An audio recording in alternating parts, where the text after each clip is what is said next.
This is going to be one of the biggest weeks for Bitcoin, biggest week for Ethereum, XRP, some of your favorite altcoins for crypto really in general, and even more than just crypto. You're looking at the stock market.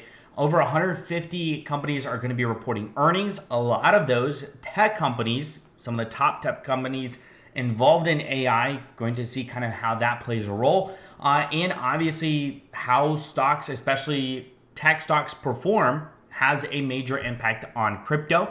And on top of that, you have the FOMC meeting as far as how that's going to go, if there's going to be rate cuts, if there's going to be rate cuts coming potentially down the road.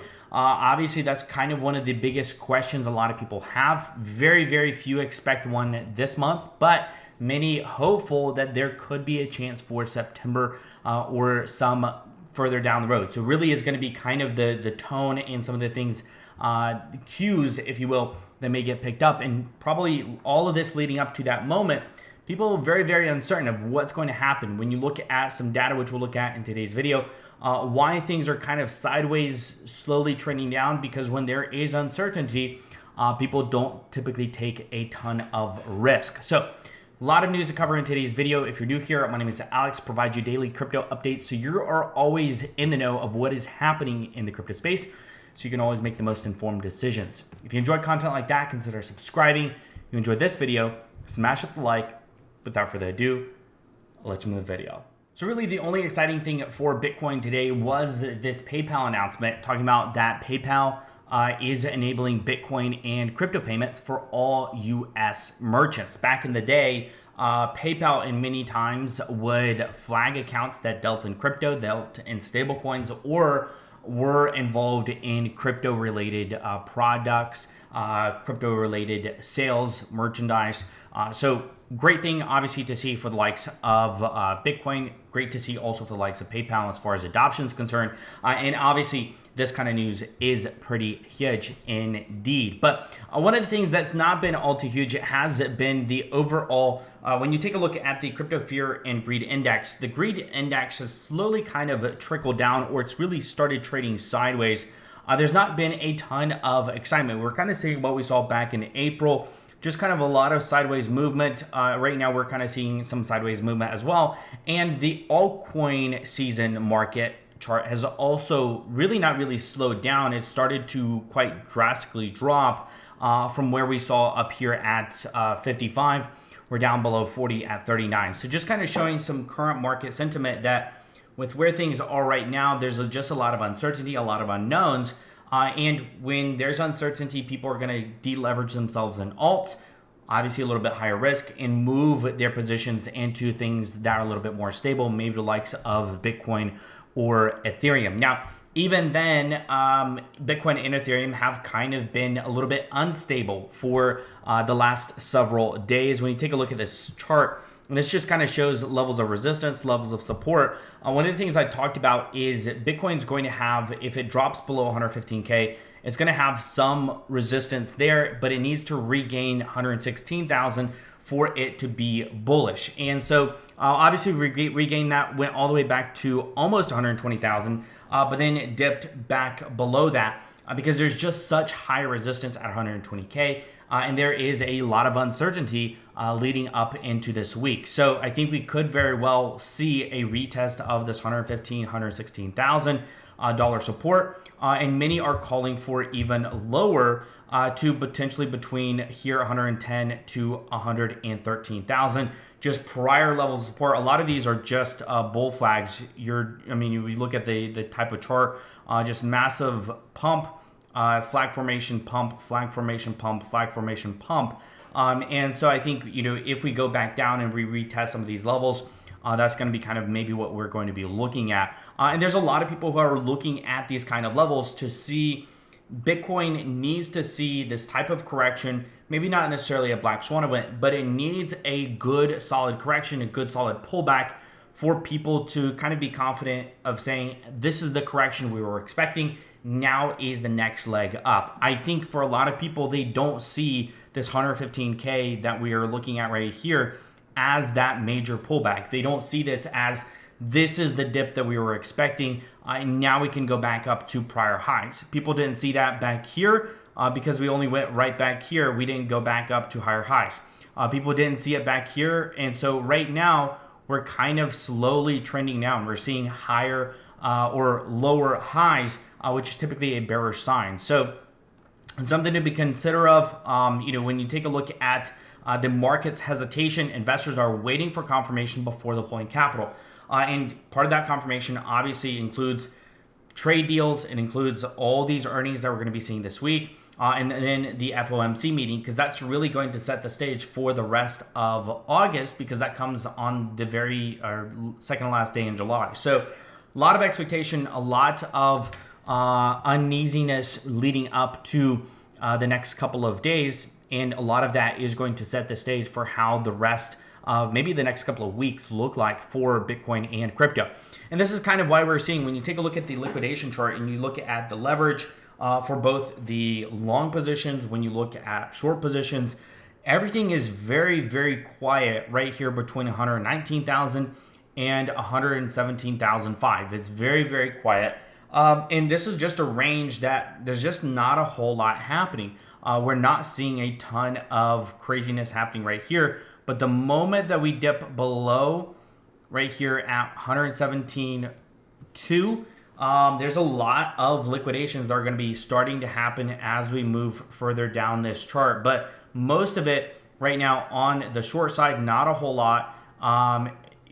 It's kind of mixed. But the biggest thing is there's not going to be a ton of movement till we're down below 117 or above 119. So right now, when you take a look at the charts, there's just a wide gap. There's nothing really pushing Bitcoin one way or another. And we may continue seeing this type of sideways movement because of this whole FOMC. I think a lot of people are putting a lot of expectation based on this one specific event because this makes a major move in one direction or another for how Bitcoin performs, if there's going to be more money printing, how much is going to be impacted to the overall borrowing rate, interest rate. This is going to make it or break it essentially for Bitcoin for the month of August. I think there's a lot of expectation. It's not only going to be for Bitcoin, this is also going to be for the likes of major stock companies as well. And when you take a look at the percentage approval, right? This is for the month of September. July, what everyone's looking at for July, almost unanimous, saying that there is no chance that there's going to be a rate cut. Now, there is a higher likelihood of September because one of the things that was talked about was that there were going to be 3 rate cuts by the end of the year. So there is a very high likelihood that we may see the first rate cut in September. And if come July 30th, if there is some insight and hinting that, yes, there is a good chance that depending on how everything goes for the next data collected that's going to be provided, typically as how it's talked about and how things are run.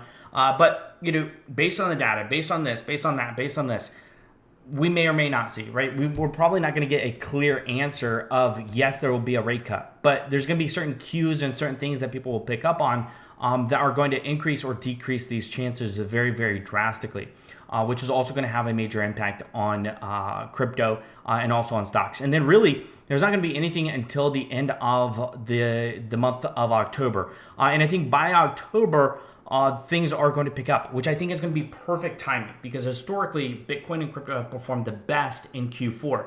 So if we see good rate cuts October, we are going to see that lead into really, really bullish October, really more bullish November because this is going to be a decision based on the end of October. But maybe we see some high foresight in that come mid-September and then leading to December 10th. So we could have a very, very exciting end of the year depending on how that plays out. Now, S&P 500, like I said, this isn't only affecting the likes of crypto. Stocks are also being affected by this level of uncertainty. Either the whole EU trade deal, massive, huge win for the United States, but the whole market really shrugged it off. It is really essentially, to the market, it was a nothing burger because there's so much anticipation on everything else that is happening. Little to no enthusiasm was found in this deal being solidified.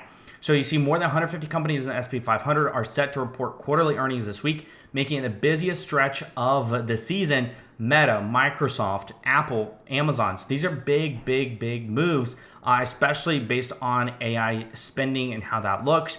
Obviously, the Federal Reserve began its two-day meeting Tuesday. Announcement due Wednesday. Expects the central bank to hold interest rates. This is also going to be, you have the Friday, you have the USA jobs report. There's just going to be a lot of data, a lot of information, and people are waiting to see and digest this data before making a decision whether they're going to go long or short on the market. And I think it's going to be indicative of how people feel. But there are some people that are looking at the setups right now and think that there are some major corrections coming. Now, this one individual is saying, obviously, Ethereum's gained over 57% over the past month. And you have a huge level of resistance at 4,000. We're seeing it at 3,900. When it touched 3,900, dipped back down.